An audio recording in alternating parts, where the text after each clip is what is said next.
নিশ্চয়কৈ প্ৰাঞ্জল আমি দেখুৱাইছোঁ যে ৰঙালী বিহুৰে ৰঙীয়াল হৈ পৰিছে সমগ্ৰ যোৰহাট আৰু বিভিন্ন ঘৰত হুঁচৰি মাৰিবলৈ আহিছে বিভিন্ন বিষয়াৰ দল আৰু বৰ্তমান আমি আছোঁ যোৰহাটৰ বিধায়ক তেখেতৰ ঘৰতো এনেধৰণৰ আমি পৰিৱেশ দেখিবলৈ পাইছোঁ যে বহু লোক ইয়ালৈ আহিছে এনেদৰে হুঁচৰি দল আহিছে ইজোৰাৰ পিছত সিজোৰে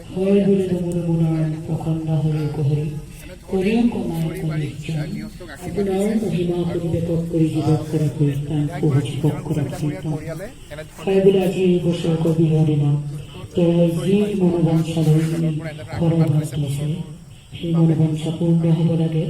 আৰু কালদ্ৰুপ গ্ৰহদৰ্শনীটো আদিখিনি পৰীক্ষণ কৰি ভগৱন্তৰ শ্ৰীচৰণত এক কণিকামান ঠাই দিব লাগে এইখিনি প্ৰাৰ্থনা জনোৱা কৃষ্ণ হৰি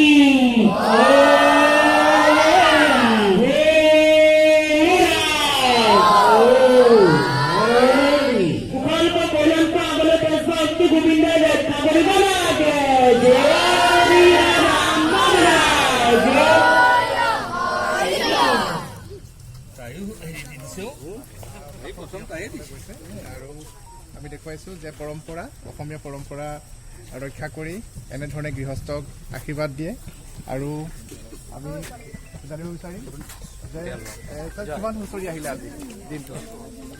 ৰাতিপুৱা 11টা বজাৰ পৰা 10 মিনিটকৈ বুলি ধৰক ঘণ্টাত আচলতে মই আকৌ ভাল লাগে মই এনেই আমাৰ সাধাৰণতে বিহুটো আমাৰ কালি আছিলে গৰু বিহু আজি মানে গৰু বিহু বুলি কওঁ গৰু ব্যৱহাৰ হয় আৰু আজিৰ পৰা আমাৰ মানুহৰ বিহু বুলি কোৱা যায় সেইটো এটা পৰম্পৰা আৰু কালি মানে আবেলি 3টা বজাৰ পৰা আৰম্ভ কৰিলে ৰাতি 11টা লাগে মাজতে আধা ঘণ্টামান গেপ পাইছিলোঁ আজিতো পুৱা 11টা বজাৰ পৰা হৈছে মোৰ ভাল লাগিছে কিয় মোৰ যোৰহাট সমষ্টি বুলি নহয় কাষৰীয়া সমষ্টিসমূহৰ ৰাইজে এলাই আহিছে বিশেষকৈ এইবাৰ চেমনীয়াসকলৰ বিহু উল্লেখযোগ্য এতিয়া যিসকল আছে তেওঁলোক চেমনীয়া বয়সীয়াসকলো আহে কিন্তু চেমনীয়াসকলৰ এইবাৰ বেছি উৎসাহ দেখিছোঁ বিহু বুলি কিবা ল'লে নাই মই একো লোৱা নাই বিহু বুলি কিন্তু দুই এটাই গামোচা দিছে চাৰ্ট দিছে নিজে ঘৰৰ মানুহেও দিছে কিন্তু এইবাৰ কিনিবলৈ কোনটো এইবাৰ আপোনাৰ ছোৱালীজনীও আছে লগতে নিশ্চয় কিবা 5-6 বছৰৰ পিছত আমি অলপ দীঘলীয়াকৈ আছোঁ PhD কৰিবলৈ যোৱাৰ কাৰণে মই বেছিদিন আমাৰ লগত পোৱা নাছিলোঁ মোৰ ভাল লাগিছে তাই বাহিৰত আছিল যদিও বিদেশত আছিল তাই কৈছে মই ইণ্ডিয়ালৈ ঘূৰি আহিম PhD কমপ্লিট কৰি আকৌ ঘূৰি আহিছে কিন্তু মোৰ কাৰণে বৰ ডাঙৰ প্ৰাপ্য মানে মোৰ প্ৰাপ্তি কাৰণ মোৰ একমাত্ৰ ছোৱালী তাই যোৰহাটতে বা অসমতে বা ভাৰতত থকাৰ কথা কোৱাৰ কাৰণে মই খুব ভাল লাগিছে এইবাৰ বিহুত তাই মোৰ লগত আছে এতিয়াও আছিলে ৰন্ধা বঢ়াৰ কাৰণে গৈছে হয় হয় ধন্যবাদ জনাইছোঁ আৰু যিটো বিহু দল আমি দেখুৱাইছোঁ যে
Thank you.